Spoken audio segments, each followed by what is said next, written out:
धर्मांतरण के मास्टरमाइंड जमालुद्दीन उर्फ छांगुर बाबा का इंटरनेशनल नेटवर्क था। यूपी के टॉप माफिया लिस्ट में भले उसका नाम शामिल नहीं था, लेकिन उसकी दहशत किसी माफिया से कम नहीं थी। उसने अपनी कोठी में 50 युवाओं की एक कमांडो फोर्स बना रखी थी, जो उसके एक इशारे पर मरने और मारने को तैयार होते थे। पूरे देश में उसने धर्मांतरण का एक ऐसा जाल तैयार कर रखा था, जिसमें वो मासूम लड़कियों को अपना शिकार बनाता था। धर्म परिवर्तन के इस खेल में विदेशों से उसको फंडिंग होती थी। जांच में छांगुर बाबा की स्विस बैंक का कनेक्शन भी सामने आया। आज छांगुर बाबा के 500 करोड़ की फंडिंग की खोलेंगे क्राइम फाइल्स।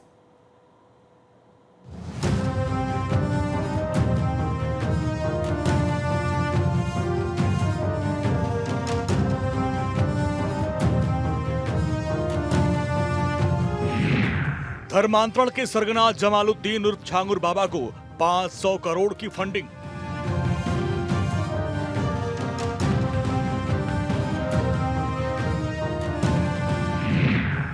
$200 करोड़ की हुई पुष्टि, 300 करोड़ का लेन देन नेपाल से।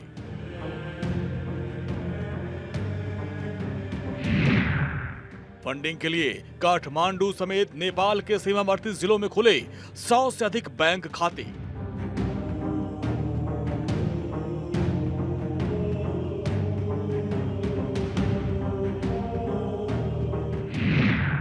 धर्म परिवर्तन के लिए पाकिस्तान, दुबई, सऊदी अरब और तुर्की से भेजी गई रकम।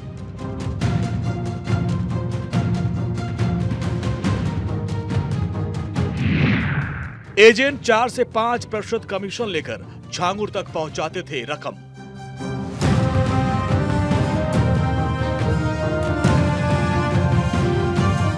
पुलिस की गिरफ्त में आए जमालुद्दीन उर्फ छांगुर बाबा की यूपी के बलरामपुर में तूती बोलती थी।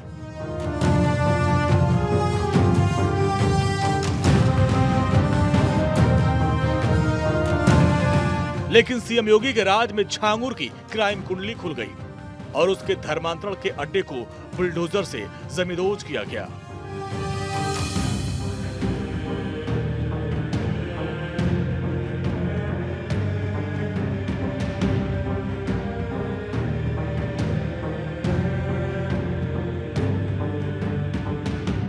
अब एसटीएफ और एटीएस उसकी आतंकी और विदेशी फंडिंग की जांच कर रही है। इस जांच में कई खुलासे हुए कि छांगुर को धर्मांतरण के लिए विदेशों से सैकड़ों करोड़ की फंडिंग हुई।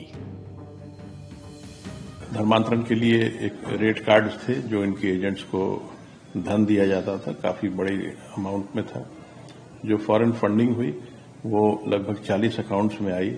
इन सभी अकाउंट्स की जानकारी एटीएस को है। किन स्रोतों से यह धन प्राप्त हुआ उसके बारे में एटीएस लगातार जानकारी प्राप्त कर रही है। जो भी धन का इस्तेमाल यहाँ किसी प्रॉपर्टी के एक्विजिशन में, इलीगल एक्विजिशन में किया गया है, उन सभी प्रॉपर्टीज को या तो कानूनी प्रावधानों के तहत जब्त किया जाएगा अथवा उन्हें डिमोलिश किया जाएगा। मजहब का सफेद चोला ओढ़े जमालुद्दीन उर्फ छांगुर बाबा का बलरामपुर में दबदबा था। उसके रसूख के आगे अच्छे अच्छों की नहीं चलती थी। लेकिन कहते हैं ना कि पाप का घड़ा एक दिन जरूर भरता है। छांगुर के पाप का घड़ा भर गया और उसके ही करीबी ने उसके धर्मांतरण के खेल की पोल खोल कर रख दी और मामले की शिकायत पीएमओ तक कर दी।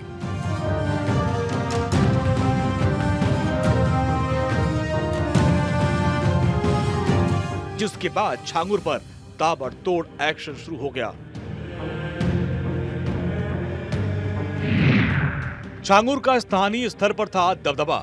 शिकायतों के बाद भी नहीं होती थी कार्रवाई। छांगुर के करीबी दोस्त बब्बू चौधरी ने खोली पोल। बब्बू चौधरी उर्फ वसूद्दीन खान बना छांगुर का दुश्मन। बब्बू ने छांगुर के काले कारनामे कर दिए उजागर। बब्बू चौधरी छांगुर का काला चिट्ठा लेकर पीएमओ तक पहुंचा। पीएमओ तक शिकायत पहुंचते ही हुआ ताबड़तोड़ एक्शन। छांगुर बाबा मामले की जांच में एक से बढ़कर एक खुलासे हो रहे हैं। वो मनी लॉन्ड्रिंग, धर्मांतरण, हवाला ट्रांजैक्शन और विदेशी फंडिंग जैसे कई संगीन मामलों में फंसा है।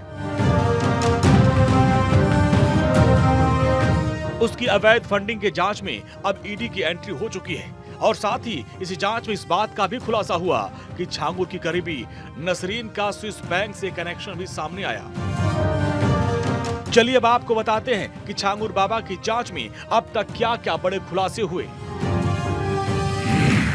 पहला खुलासा, छांगुर बाबा का सबसे करीबी सलाहकार अब्दुल मोहम्मद राजा बाबा को लड़कियों को फंसाने की बाकायदे ट्रेनिंग देता था। दूसरा खुलासा, छांगुर बाबा के सहयोगी नवीन रोहरा का स्विस बैंक में अकाउंट। ईडी और एटीएस को छांगुर बाबा के सहयोगी नवीन रोहरा की गतिविधियों पर भी शक। तीसरा खुलासा, बहराइच और बलरामपुर में खुद को पीर बाबा कहकर प्रचारित करता था। चौथा खुलासा, मनी लॉन्ड्रिंग, हवाला ट्रांजैक्शन और विदेशी फंडिंग में फंस चुका छांगुर बाबा। पांचवा खुलासा, 3 से 4 हजार हिंदुओं को टारगेट कर जबरन या लालच देकर इस्लाम कबूल करा चुका है। छांगुर बाबा के सबसे बड़े टारगेट थे अयोध्या, काशी, मथुरा। छठवां खुलासा, 40 फर्जी संस्थाएं और 100 से अधिक बैंक अकाउंट। सातवां खुलासा, बहराइच, बलरामपुर, नागपुर और पुणे समेत कई शहरों में अवैध संपत्तियां। एटीएस की एफआईआर में चौंकाने वाले खुलासे सामने आए। छांगुर ने शिरजा-ए-तैयबा नाम की किताब के जरिए दलितों, गरीबों और महिलाओं को इस्लाम अपनाने के लिए प्रेरित किया। जांच में यह भी सामने आया कि अभी तक 3 से 4 हजार हिंदुओं को टारगेट कर उसने जबरन या लालच देकर उनका धर्म परिवर्तन करा चुका है। इसमें करीब 1500 से अधिक महिलाएं थीं। छांगुर धर्मांतरण का इंटरनेशनल रैकेट चलाता था और इसके लिए उसे विदेशों से सैकड़ों करोड़ की फंडिंग होती थी। लेकिन अब यूपी एटीएस और ईडी उसकी क्राइम कुंडली खंगाल रही है। Bureau report, Bharat 24।